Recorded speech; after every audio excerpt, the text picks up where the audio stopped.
ಇವಾಗ binary theorem ಅನ್ನೋದ್ರದ್ದು ಹೇಳ್ತೀನಿ. Binary theorem ಅಂದ್ರೇನು ಅಂದರೆ ಕಂಪ್ಯೂಟ್ರುಗಳು ಯಾವ ಥರ 0 ಮತ್ತು 1ರಲ್ಲೇ ಇಡೀ ಪೂರ್ತಿ ಡಾಟಾ ಎಲ್ಲನೂ ಸ್ಟೋರ್ ಮಾಡಿಡ್ಕೊತದೆ ಅಂತ. ಅದು ಯಾವ ಥರ ಸ್ಟೋರ್ ಮಾಡಿಡ್ಕೊತದೆ ಬರೀ 2 ನಂಬರ್ 1 ಮತ್ತು 2ರಲ್ಲಿ ಅಂದರೆ ಅದು ಸಿಂಪಲ್ ಅದು. ಇದು ಬರೀ 0 ಮತ್ತು 1ರಲ್ಲಿ ಎಷ್ಟು 2 ನಂಬರ್ಗಳಾಗೋದು.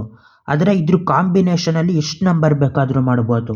2 ಡಿಜಿಟ್ ಏನಾದರೂ ತಗೊಂಡ್ರೆ ಇದರಲ್ಲಿ ಏನಾಯ್ತದೆ 0 0 0 1 1 0 1 1 ಈ ಥರ 4 ಬೇರೆ ಬೇರೆ ನಂಬರ್ಗಳು ಬರೀಬೋದು.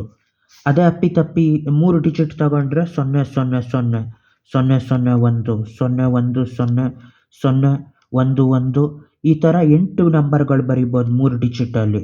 ಅದೇ 4 ಡಿಜಿಟ್ಗಳೇನಾದರೂ ತಗೊಂಡ್ರೆ 8 2ಲಿ 16 ನಂಬರ್ಗಳು ಮಾಡ್ಬೋದು. ಅದರಲ್ಲಿ 16 ಬೇರೆ ಬೇರೆ ನಂಬರ್ಗಳು ಮಾಡ್ಬೋದು. ಅದೇ ಥರ ನಾವೆಲ್ಲ ಸ್ಟೋರ್ ಆಗೋದು ಕ್ಯೂಬಿಟ್ಸಲ್ಲಿ 8 ಇದರಲ್ಲಿ ಸ್ಟೋರ್ ಆಯ್ತದೆ. ಬಿಟ್ಸ್ ಅಂದರೆ 8 ಇದು ಕೆಲವು ಇದರಲ್ಲಿ 16 ಬಿಟ್ಟಲ್ಲಿ ಸ್ಟೋರ್ ಆಯ್ತದೆ. 8 ಬಿಟ್ಟಲ್ಲಿ ಸ್ಟೋರ್ ಆಗೋದ್ರಿಂದ 2 ಪವರ್ ಆಫ್ 8 256 ಬೇರೆ ಬೇರೆ ನಂಬರ್ಗಳಿಲ್ಲ ಆಲ್ಫಾಬೆಟ್ಗಳು ಸ್ಟೋರ್ ಮಾಡ್ಬೋದು.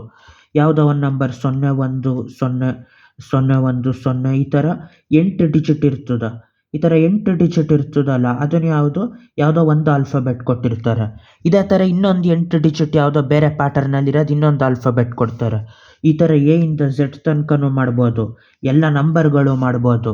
ಈ ಥರ ಕಾಂಬಿನೇಷನಲ್ಲಿ ಇಡೀ ಸಾಫ್ಟ್ವೇರು ಇಡೀ ಕಂಪ್ಯೂಟ್ರಲ್ಲಿ ಇರೋದೆಲ್ಲ ಬರೀ 0 1 2 ನಂಬರ್ ಆದರೂ ಅದ್ರದ್ದು ಕಾಂಬಿನೇಷನಲ್ಲಿ ಎಷ್ಟು ಬೇರೆ ಬೇರೆ ಥರ ಬೇಕಾದರೂ ಮಾಡ್ಬೋದು.